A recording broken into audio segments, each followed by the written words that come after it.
마치겠습니다. 내 하나님이여, 내가 이 백성을 위하여 행한 모든 일을 기억하사 내게 은혜를 베푸소서. 느헤미야 5장 19절 말씀.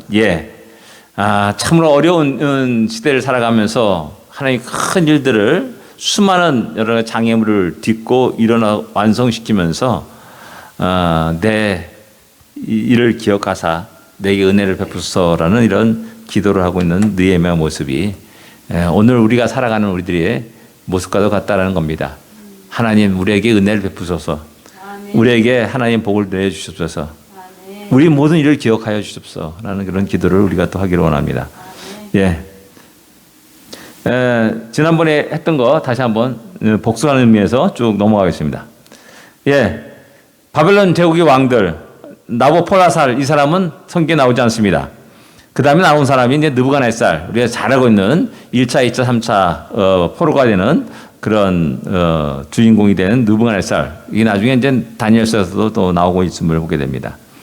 그 다음에 이제 그 아들 에월무로다, 이 사람은 여호야킨 왕을 갖다가 석방시켜가지고 같이 상을 이렇게 식사를 같이 하는 그런 위치로 올려놓는 그런 사람임을 성경은 얘기하고 있습니다. 그 다음에 이제 이어서 네르갈 사레셀, 이 사람은 느부갓네살 왕하고 같이 유다를 침공할 때 같이 따라왔던 장관입니다. 장군이랄까 그런 사람입니다. 이렇게 예레미야 39장 2절과 3절에 그 이름이 나오고 있음을 보게 됩니다. 그 다음에 이제 라바시 마루두이라는 사람인데 뭐 짧게 살짝 이렇게 통치를 합니다. 그 다음에 이제 나보니두스라는 사람이 이제 제국 왕이 됩니다. 그리고 그 아들 벨사살이 이제 같이 함께 통치를 합니다. 그러니까 나보니두스는 거의 바벨론에 있지 않았다 그래요. 그 정치에 좀 약간 좀 환멸을 느꼈는지 몰라도 자기는 쭉 사우디아라비아, 지금 현재 아라비아 사막 그 중간에 있는 어떤 도시에서 기거하였고, 주로 바벨론에서는 벨사살 왕이 이제 다스리고 통치하게 되는 겁니다. 그래가지고 이제 다니엘서에 나오는 그 마지막 메네메네 데겔 우바르신 그 벽에 쓴 글자를 보고 다니엘이 해석하면서 그날 바로 이제 바벨론이 멸망당하는 그런 주인공이 이제 벨사살 왕이라 할 수 있습니다. 그 다음에 왜 이렇게 안 넘어가요? 페르시아 왕국, 고레스 왕입니다.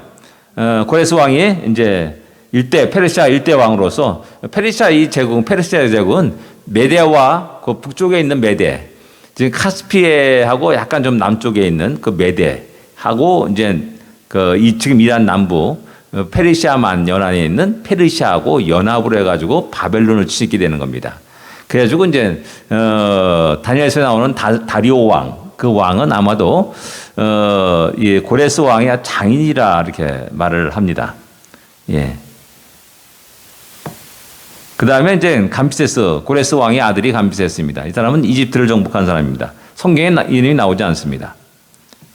그 다음에 세 번째가 이제 마고스 형제가 6개월 동안 이렇게 가짜 수메르디스, 감비세스 왕의 동생입니다. 근데 감비세스가 그 동생을 죽여버립니다. 어떤 정권의 어떤 굉장히 위태위태한 그런 꿈을 꿔가지고 죽이죠.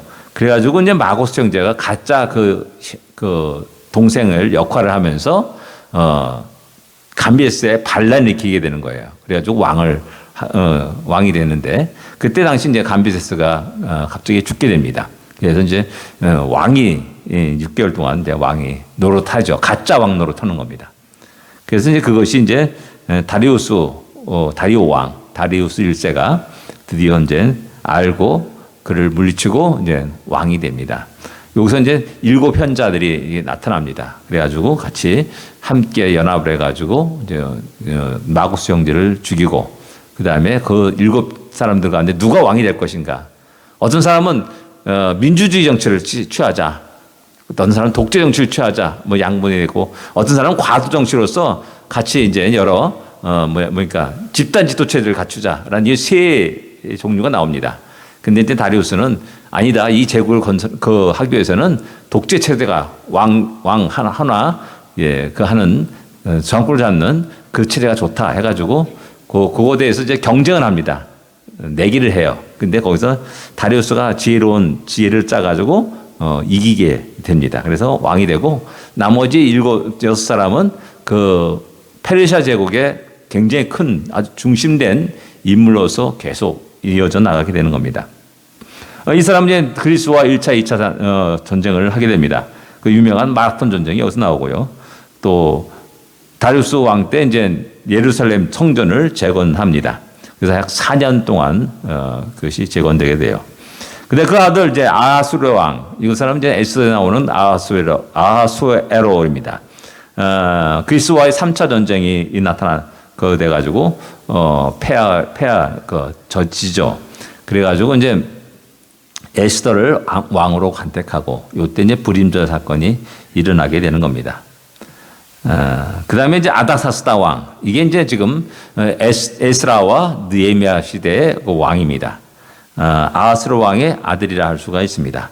그래서 유대인이 2차와 3차 귀환을 갖다가 이렇게 명령하고 도와주게 되고요. 이때 이제 예루살렘 성벽이 재건되는 일이 일어납니다. 예, 요게 이제 페르시아 제국의 왕들의 모습입니다.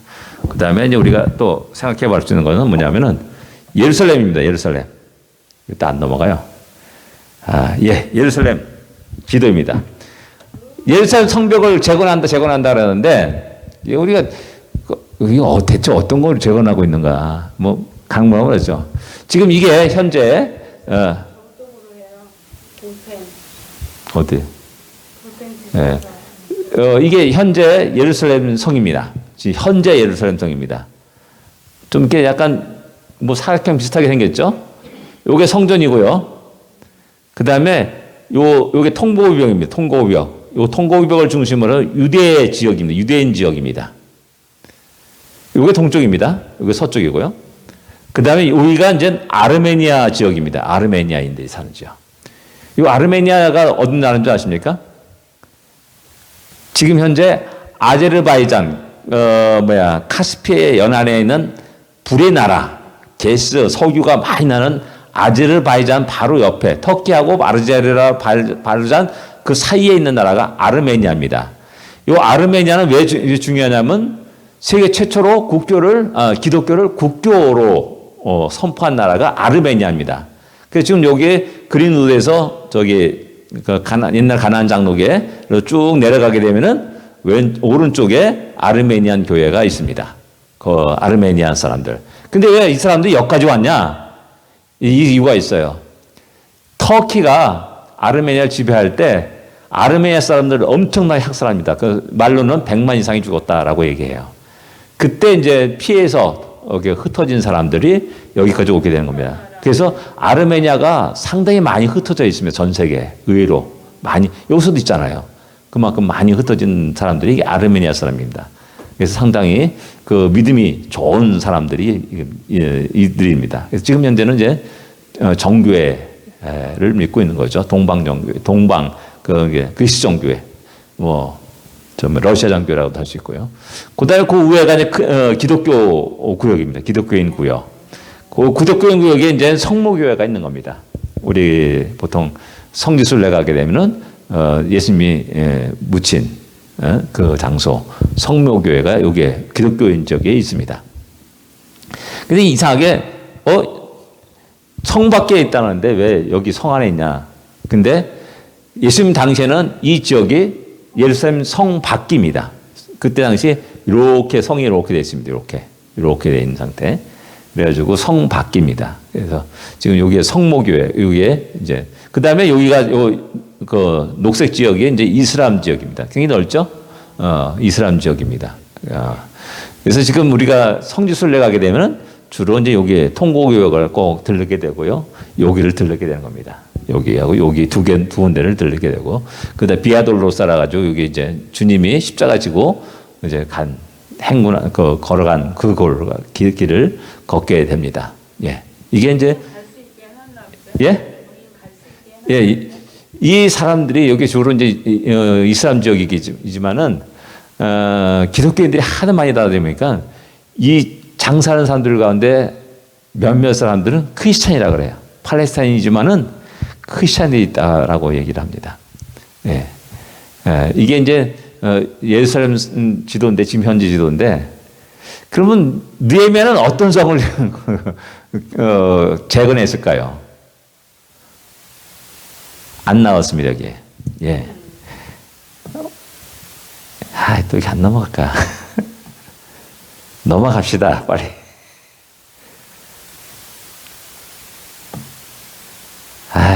참 힘드네. 예.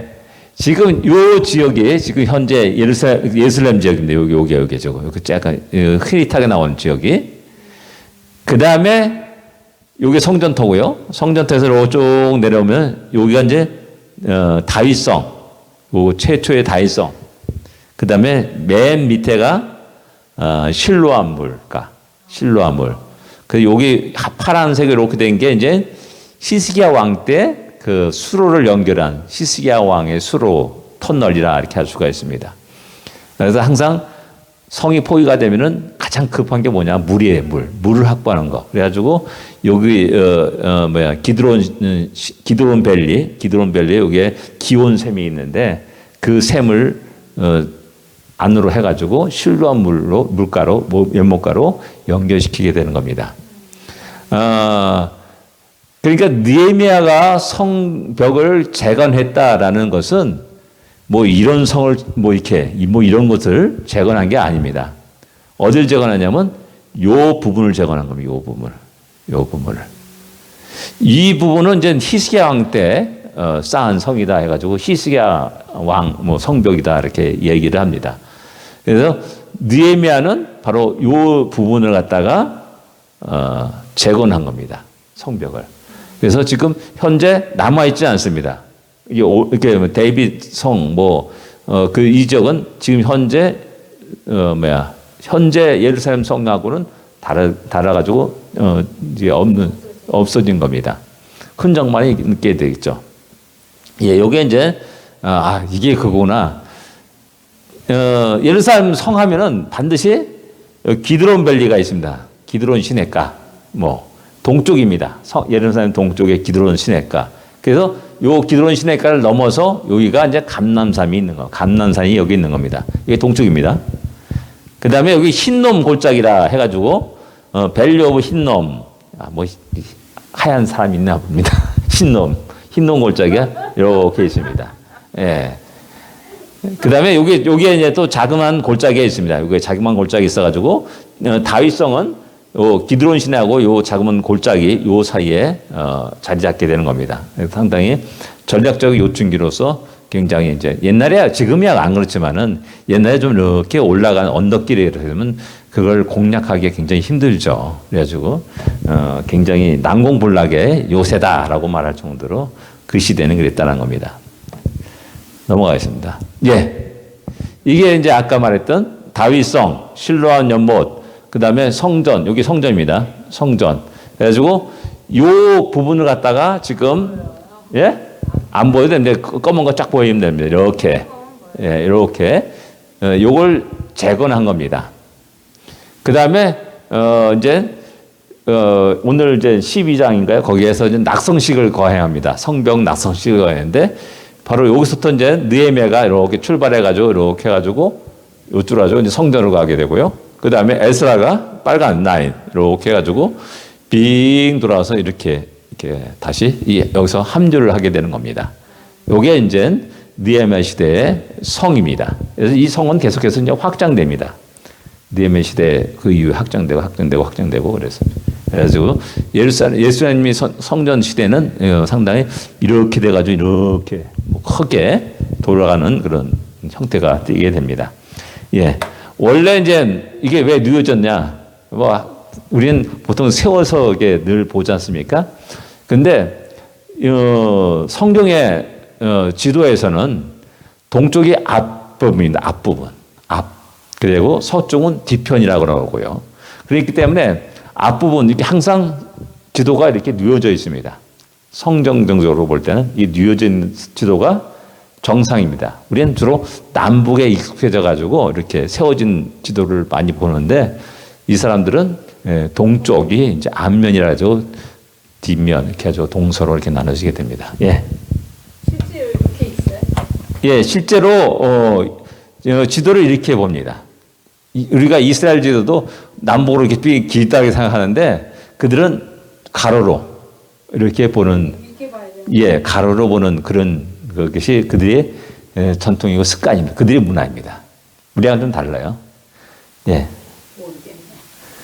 예. 쭉 결혼 지난번에 했기 때문에 넘어가겠습니다.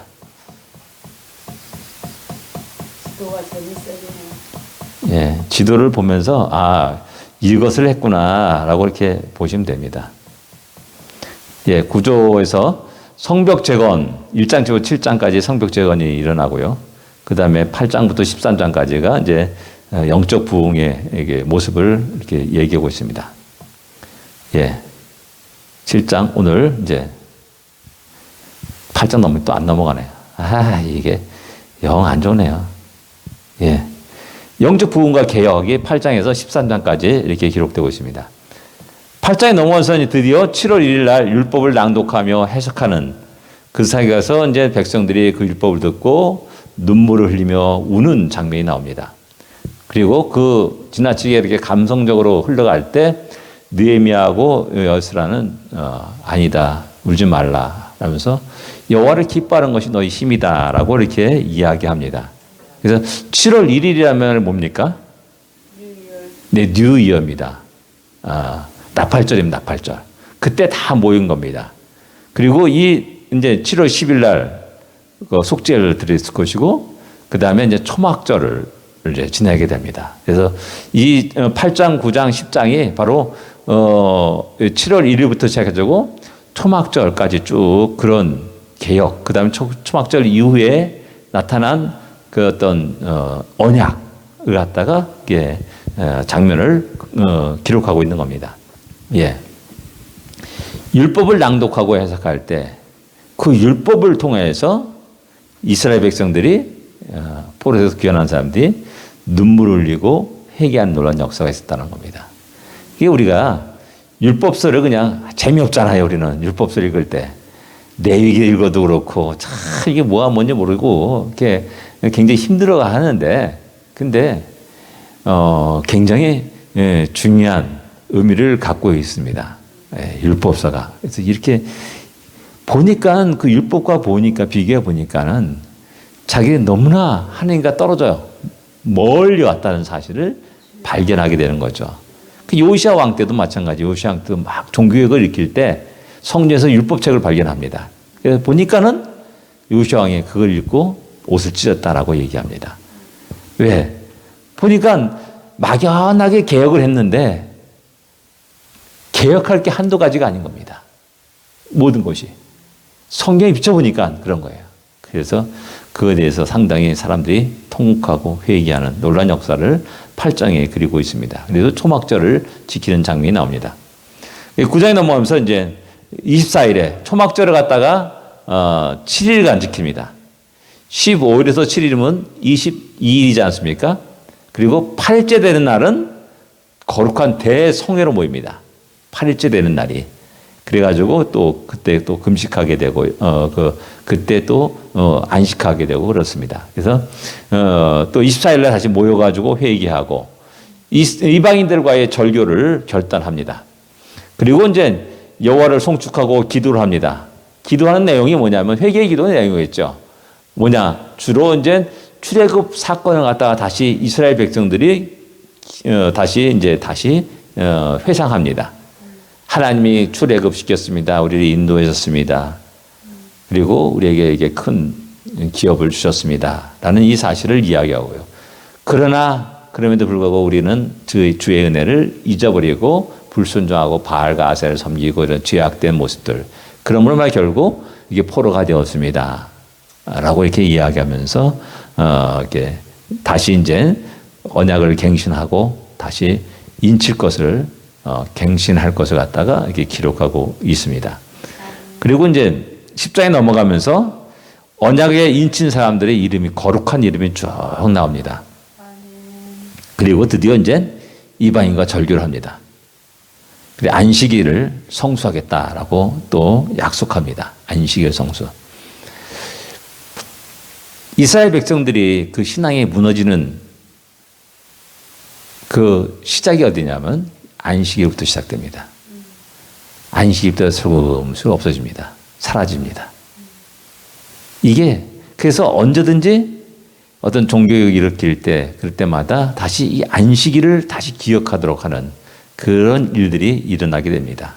그래서 여기서도 마찬가지고 나중에 또 안식일에 장사하려고 그 예루살렘 성에서 낮 잠자고 오는 사람들은 화를 내면서 내쫓고 하는 그런 장면을 또 볼 수가 있습니다. 예, 그다음에 이제 성전을 향한 이제 세금을 걷자. 세금을 이제 이야기합니다. 그래서 왜냐하면 성전이 운영돼야 되잖아요. 성전에 제사장들이 그냥 손 빨고 사는 거 아니지 않습니까? 그러니까 최소한도 성전을 위한 어떤 세금이 필요하다 해가지고 그거에 대해서 결정을 하죠. 그 다음에 이제 이스라엘 백성들에게 천달배, 첫 소산을 하나님께 드리라. 그 다음에 11절 드리자라고 이렇게 결의를 하고 결단하고 이야기합니다. 이런 모든 것들은 결국 성전을 제사를 드리는 제사장들과 그 성전을 또 그들을 돕는 레위인들을 위해서 하는 거죠. 그게 없으면은 그들은 다 각각 자기 먹고 살 길을 찾아 나가는 겁니다. 그러면 성전은 황폐해지는 거죠. 이스라엘 백성들이 왜 자기는 뼈빠지게 일하거든요. 이게 보니까 저 사람은 맨날 노는 것 같아요. 띵띵띵 노는 것 같아요. 맨날 찬양하고 그러니까 맨날 노는 것 같잖아요. 야, 나는 뼈빠지게 일하고 땀 흘리고 일하는데 저들은 맨날 노는구나. 이 생각이 탁 들어간 순간에 성전에 대한 제사장에 대한 레인에 대한 마땅히 해야 될 의무를 하지 않습니다. 그럼 그들은 또 역시 마찬가지로 자기가 먹고 살기 위해서 성전을 버리고 나가서 장사하거나 밭을 쓸거나 소를 먹이거나 하는 그런 일들을 해나가는 겁니다. 그러면 점점 영적으로 왜 이러지 뭔가 문제가 막 일어나는 거예요. 왜 이러지 이러는 거는 거죠. 근본 원인은 바로 거기부터 시작됐다는 겁니다. 예, 중요하지 않은 것 같은데 하나님은 그 이스라엘 백성들의 가장 중요한 일이 무엇인지를 성경 끝없이 우리에게 얘기해 주고 있어요. 그게 뭐냐? 제사장들과 레위인의 역할입니다. 예. 참 그게 고집스러운 그 사람들을 통해서 지금 성경이 우리까지 오게 된 겁니다. 참 그다음 완고하고 아주 고집스럽고 진짜 어떻게 보면은 야 저렇게 사는 사람도 있을까 할 정도로 그런데 그것 때문에 성경이 우리까지 전달되었다는 겁니다. 11장에 넘어가면서 이제 예루살렘에 머물 사람들을 이제 정합니다. 아까 말했듯이 그 성이 그 큰 성이 아니 전체 이게 사방 큰 성이 아니지 않습니까? 그러니까 거기에 이제 머물 사람이 필요하다는 거죠. 그래서 이제 지도자들이 주로 이제 예루살렘에 머물게 되고요. 그 다음에 제비 뽑아서 각 가족들의 제비 뽑아서 10%를 예루살렘에 머물도록 합니다.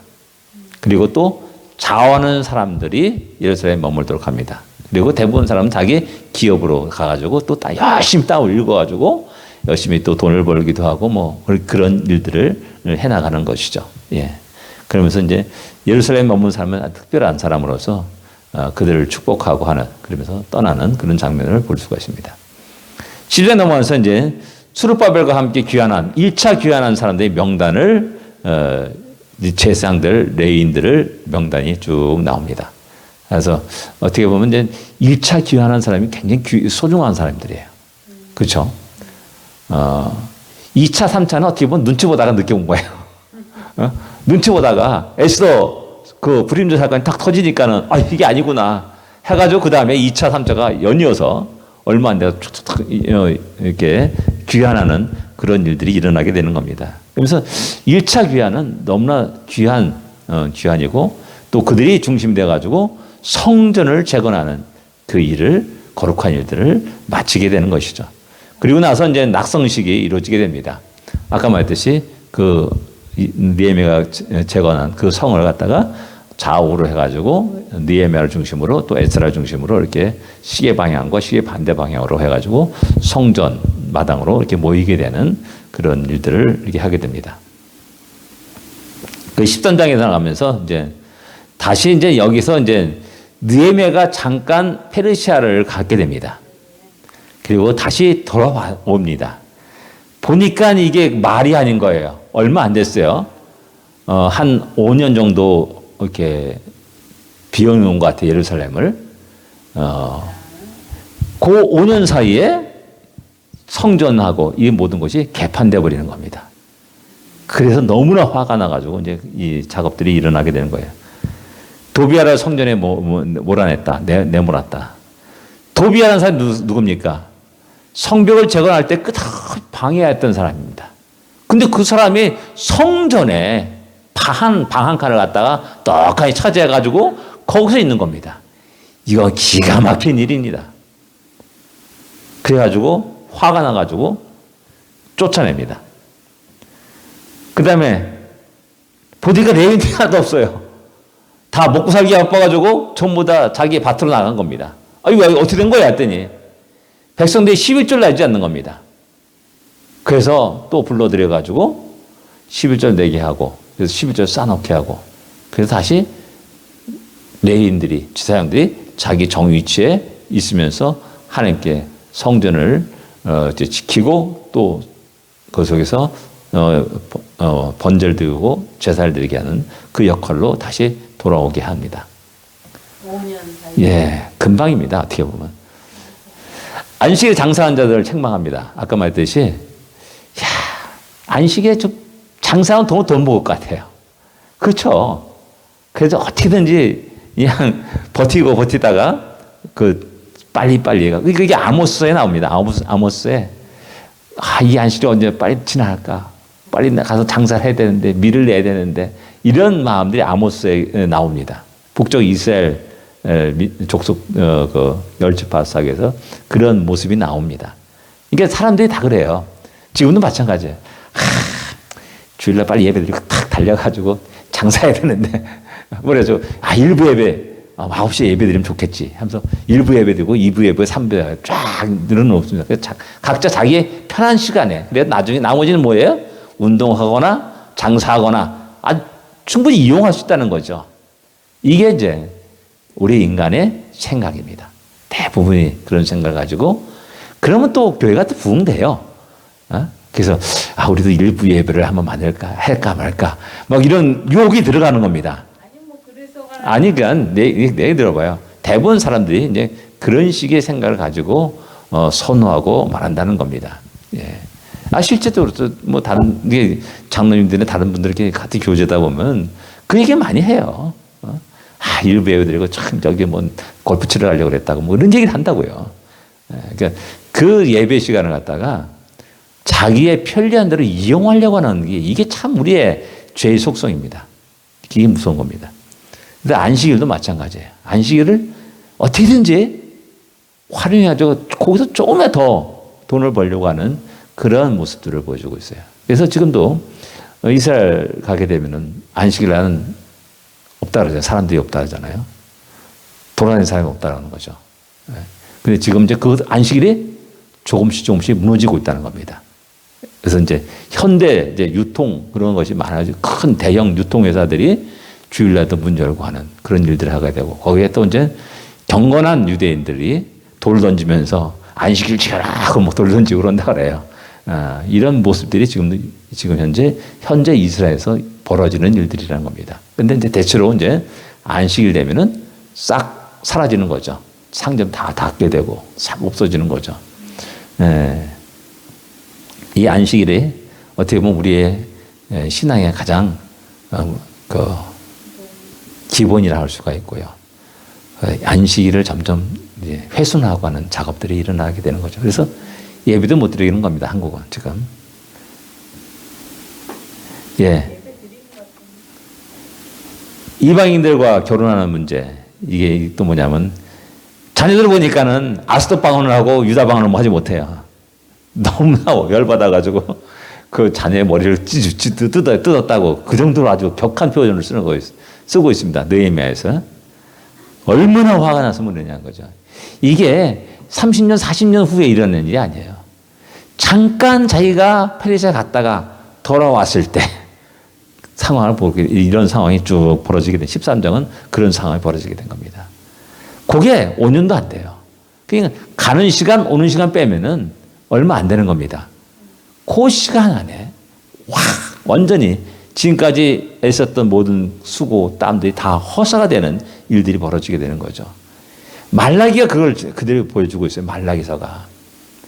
말라기서가 맨 마지막에 이제 그 기록된 책이자 이렇게 얘기하지 않습니까? 이 보게 되면은 하나님 나를 어떻게 사랑하느냐? 그런 질문을 던져요. 우리가 언제 하나님 것을 도둑이 됐습니까? 그런 질문도 던지고요. 그거에 대해서 얘기해줘요. 말라기 선지자가. 네, 그런 내용을 담고 있습니다. 같은 시대입니다. 느헤미야 그 후의 시대니까는 급속도로 그들이 다시 또 타락해 나가는 모습을 보여주고 있습니다. 11장에 보면은 10장에서 이제 19장에서 그들이 기도하지 않습니까? 그리고 언약을 맺지 않았어요. 여정에 인을 친다고요. 그래도 불구하고 역시 인간은 별 수 없는 존재라는 사실입니다. 성령의 역사가 아니면은 내가 그다지 그 속에 거하지 아니한다면은 그대로 또 본래의 모습으로 돌아가는 것이 우리 인간의 모습이라는 겁니다. 예. 대세상 손자가 산발락 사회가 되어서 쫓아내버리는 그런 일들이 일어납니다. 예, 대세상 손자.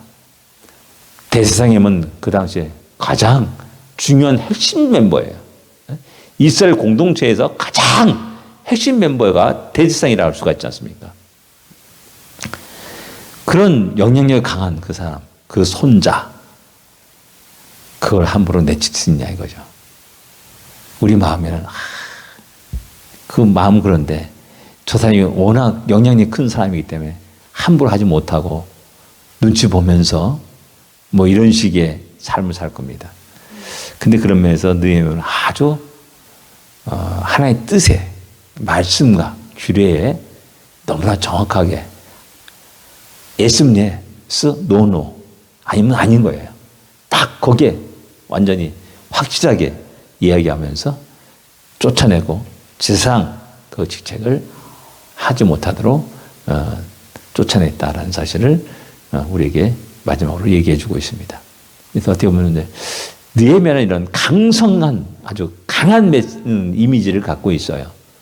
그런데 불구하고 또 많은 도전 속에서도 그 성벽을 재건하는 그런 일들을 보면서 느헤미야는 진짜 아주 그냥 강한 이미지, 찔러도 피 한 방울 안 날 정도로 아주 단호한 그런 사람으로 생각하는데 또 역시 마찬가지로 그 일을 이루기 위해서 지난주에 말했듯이 같이 많은 지도자들과 함께 식사를 나누는 그런 장면을 보여서 그들이 또 도움을 요구하고 도움을 요청하고 그들이 협조를 요청하고 하는 그런 작업들을 우리가 알 수가 있다. 상당히 이제 정치적인 그런 능력도 뛰어나다는 사실을 이렇게 알 수가 있습니다. 예. 그 다음에 또 안 넘어가요. 예. 느헤미야서는 우리에게 무엇을 말씀하시는가? 제일 먼저 들은 자의 책무와 사명. 동생 하나냐가 돌아와가지고 예루살렘 성의 그 형편을 갖다가 이야기해 줍니다. 느헤미야는 들었어요. 한 귀로 듣고 한 귀로 흘러버린 게 아니라 듣고 나서 자기가 해야 될 무엇인가 기도하기 시작하죠. 3개월 동안 기도합니다. 3개월 동안 기도합니다. 그리고 기도하셨을 때 딱 그 왕이 네 얼굴이 왜 그러냐 하고 말했더니 여차여차해서 이렇게 됐습니다. 나의 손주의 땅이 지금 회파돼가지고 너무 형편없습니다. 나를 보내주시옵소서라고 이렇게 이야기합니다. 그리고 허락하죠. 허락할 때 이런 것이 필요합니다. 또 요구를 합니다. 오케이. 그 허락받고 떠나는 장면을 보게 됩니다. 자기는 어떻게 보면 가지 않으면은 그냥 저는 기도로 돕겠습니다. 우리 쉽게 그 말하죠. 기도로 돕겠습니다. 근데 그런 사람 주고 기도하는 사람이 드물어요. 기도할게요. 라는 이 말은 이 크리스천들 속에서는 아주 교묘하게 그것을 회피하려는 목적으로 기도하겠습니다는 말을 많이 써요. 안타깝게도 진조로 당신을 위해서 내가 기도하겠습니다. 장을 한 일이고 기도하겠습니다. 이런 식으로 진짜 기도하는 뭐 마음을 갖고 이야기하는 사람도 있지만은 의외로 많은 사람들이 그 일에 간섭하기, 들어가기, 개입하기 싫으니까는 내가 기도로 하겠습니다. 그리고 기도로 돕겠습니다. 그래요. 근데 느헤미야는 들었기 때문에 내가 이 위치에서 할 수 있는 무엇인가를 찾았고 또 그걸 그대로 실행했음을 알 수가 있습니다. 느헤미야가 술 맡은 관원장으로서 나름대로 가장 총애를 받는, 왕의 총애를 받는 위치에 있는 사람입니다. 가만히 있어도 부귀영화가 자기에게 있습니다. 그럼에도 불구하고 자기가 하나님의 백성으로서 그 땅에, 가나안 땅의 형편을 들었을 때 자기가 해야 될 일이 무엇인지를 찾고 기도하고 실행에 옮겼다는 사실을 우리에게 보여주고 있습니다. 우리에게 듣는 것이, 우리가 들었을 때 한 귀 듣고 한 귀를 흐리지 마시고 느헤미야처럼 한번 기도하면서 하나님의 뜻을 묻고 하나님의 인도하심을 묻고 그 다음에 내가 할 수 있는 일이 무엇인가를 또 찾고 또 헌신할 수 있는 우리가 되어야 합니다.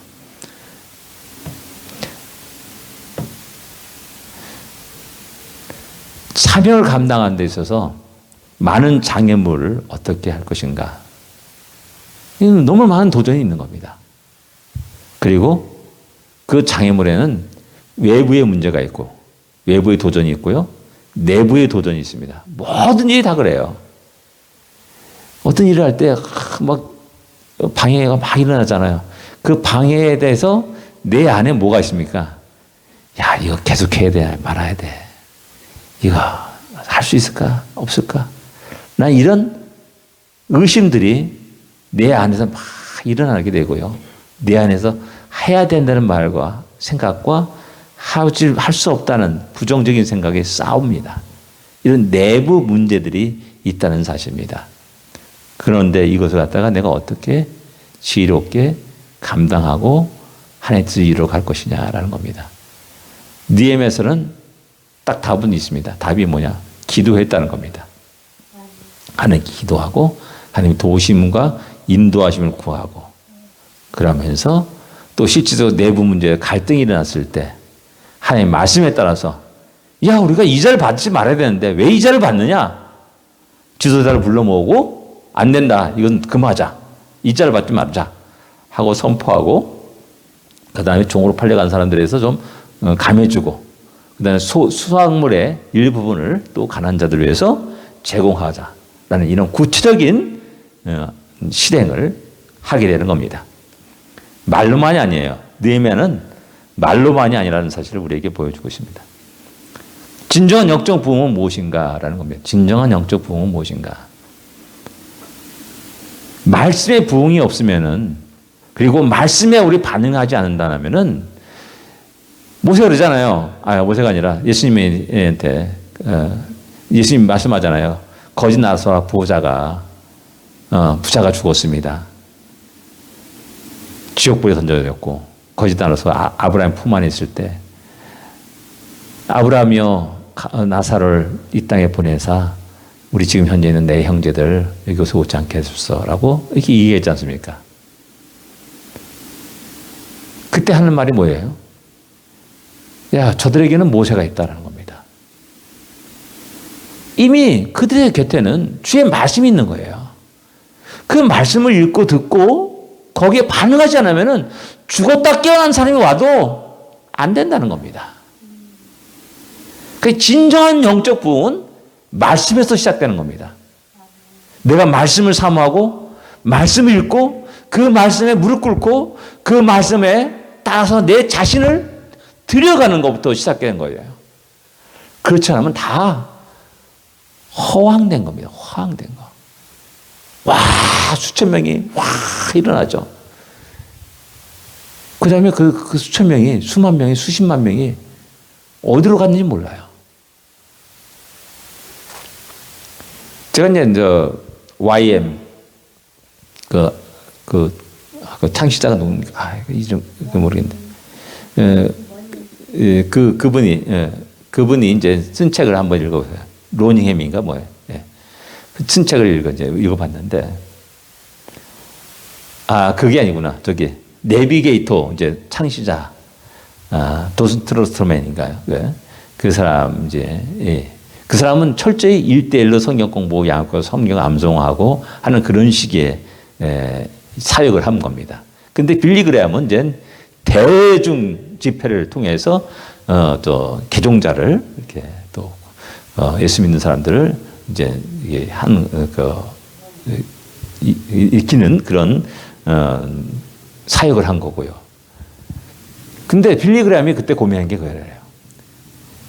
집회 때마다 수십만 명이 나와가지고 예수 믿는다고 서약한다는 거죠.